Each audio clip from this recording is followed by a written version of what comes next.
सच का होगा बोला बाला, झूठ का होगा मुंह काला। विधायक गौरी शंकर वर्मा, उरई। जनपद जालौन के उरई सदर विधायक गौरी शंकर वर्मा ने प्रेस वार्ता आयोजित करते हुए कृषि विधेयक 2020 के विषय में विस्तार पूर्वक जानकारी पत्रकारों से वार्ता करते हुए दी। उन्होंने कहा कि किसानों को उनकी उपज का उचित मूल्य दिलाने, किसानों की आय बढ़ाने एवं उनके जीवन स्तर में बदलाव लाने के उद्देश्य से प्रधानमंत्री जी के नेतृत्व में देश के किसानों के साथ कंधे से कंधा मिलाकर भारत सरकार कृषि मंत्रालय और कृषि वैज्ञानिक मिशन में जुटे हुए हैं। चाहे आत्मनिर्भर भारत के तहत 1 करोड़ कृषि अवसंरचना फंड की स्थापना हो या फिर देश में 10,000 कृषि उत्पादक समूह की स्थापना का निर्णय हो, सरकार का प्रत्येक कदम किसानों को उनकी उपज का उचित लाभ दिलाने के लिए लिया गया है।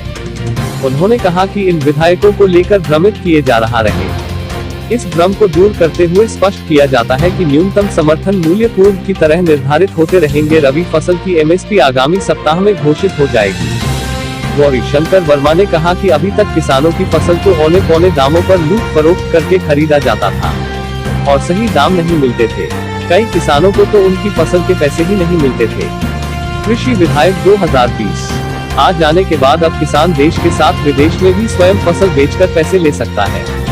इस विधेयक के आ जाने के बाद किसान सुशांत हो चुका है और विपक्ष ने सिर्फ भ्रम फैलाने का कार्य किया और विपक्ष का काम ही होता है कि सत्ता पक्ष के कामों में कमी निकालना। आरोप लगाने के बाद उन कमियों को भी दूर किया जा रहा है। आज प्रेस वार्ता आयोजित की गई, किस संबंध में की गई? आज जो प्रेस वार्ता आयोजित की गई है, जो 2020 कृषि विधेयक पास हुआ है, उसको लेकर ये प्रेस वार्ता मैंने की है। किसानों के लिए क्रांतिकारी परिवर्तन मार्ग प्रशस्त जो देश के प्रधानमंत्री ने किया है, सच का होगा बोलबाला और झूठे का मुँह काला।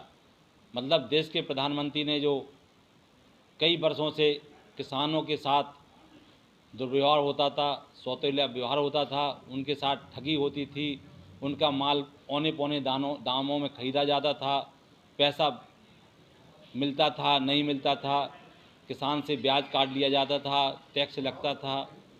इस बिल में किसान को अब ये अधिकार दे दिया गया है कि अपना माल अंदर और बाहर किसी भी ज़िले में, किसी भी प्रदेश में, किसी भी देश में बेचने का अधिकार उनको दे दिया गया है और किसान को पूरा का पूरा जो मंडी के बाहर बेचेंगे उस कर से मुक्त कर दिया गया है। अब किसान पे कोई कर नहीं लगेगा। लेकिन विपक्ष पर उंगली उठाता नजर आ रहा है, कई जगह आपने देखा। विपक्ष भी क्या कहेंगे?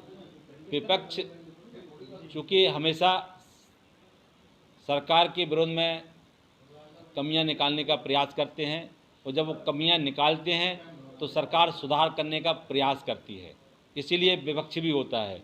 लेकिन इस बिल को बहुत अच्छे से बहुत कई प्रदेशों से सलाह लेकर, जिन प्रदेशों में 2006 में, 2017 में, 2012 में, चाहे वो महाराष्ट्र हो, राजस्थान हो, मध्य प्रदेश हो, गुजरात हो, पंजाब हो, यहाँ किसानों के हित के बिल पारित होते रहे हैं।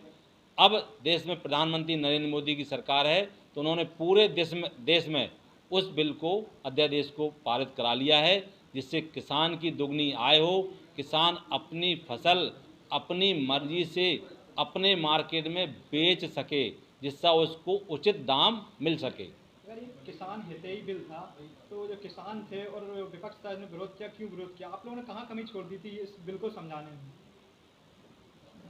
एक्चुअली बिल विधेयक पारित अभी हुआ, उसमें कोई कमी नहीं थी, लेकिन उनको जो पार्टियां हैं, आपने 2014 का चुनाव देखा, 2017 का देखा, 2019 का देखा, जो अपने आप को राष्ट्रीय पार्टी कहनी थी, वो अब प्रदेश तो छोड़ो, एक क्षेत्र की पार्टी भी नहीं बची हैं। उनका जनाधार इतना कम हो गया है कि उनका जनाधार घटता नज़र आ रहा है। इस बिल से उनको लग रहा था जो थोड़ा बहुत किसान मेरे साथ था, वो भी इस बिल के बाद देश के प्रधानमंत्री नरेंद्र मोदी के साथ हो गया है। हाथरस कांड को लेकर जो बवाल मचा हुआ है, विपक्ष आरोप लगा रहा है, सत्ता पक्ष आवाज दबाने की कोशिश कर रहा है, इस पर क्या कहेंगे? ये जो घटना हुई है, ये घटना बिल्कुल उस बेटी के साथ अन्याय हुआ है और जिन लोगों ने ये अपराध किया है उनको इस उत्तर प्रदेश के यशस्वी मुख्यमंत्री आदरणीय योगी नाथ जी छोड़ेंगे नहीं किसी भी कीमत पर। और जो भी अधिकारी गड़बड़ करेंगे और जिन्होंने गड़बड़ करने का प्रयास किया, जैसे मीडिया के माध्यम से, प्रिंट मीडिया के माध्यम से उत्तर प्रदेश के मुख्यमंत्री को जानकारी हुई, उन्होंने तुरंत उन अधिकारियों के खिलाफ जांच बैठा दी और ये कहा कि जांच पूरी होने पर कोई भी अधिकारी अगर दोषी पाया जाएगा वो किसी भी कीमत पे छोड़ा नहीं जाएगा। मीडिया स्वतंत्र होती है लेकिन मीडिया को भी अंदर नहीं जाने दिया जा रहा, इस पर आप क्या कहेंगे? अभी तो हालांकि मीडिया देश का चौथा स्तंभ है, इसको कोई रोकता भी नहीं, रोकने का प्रयास भी नहीं करता है। अब कौन मीडिया को रोका गया ये संदेह की स्थिति में है कि क्यों रोका गया और मीडिया कहाँ से आया था, कौन था वो। इसलिए उस स्थिति को मैं ये नहीं कह सकता हूँ कि रोका गया। मैं तो कहता हूँ मेरे यहाँ सभी पत्रकार, प्रिंट मीडिया, इलेक्ट्रॉनिक मीडिया का स्वागत करते हो। भारतीय जनता पार्टी तो कानून में विश्वास रखती है और ये कानून का चौथा स्तंभ है।